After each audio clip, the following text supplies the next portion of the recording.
Ekornya kena jak. Hai kejap, seluruhnya padang pasir.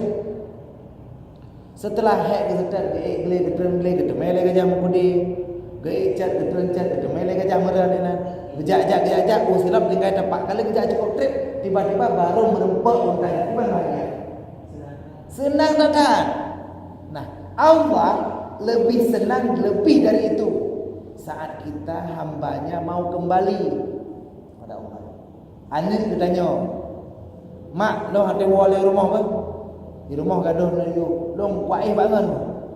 Kai jak, kai pergimbang, kai Vespa, kai Vespa yang kai bro, ada Vespa, kai jak saja anak pangan, disembayangkan di rupuan nanti. Letun berlalu, anak kita pulang. Bu, anak kita pulang. Ayah, anak kita pulang setelah 3 tahun. Bagaimana bahagia kita?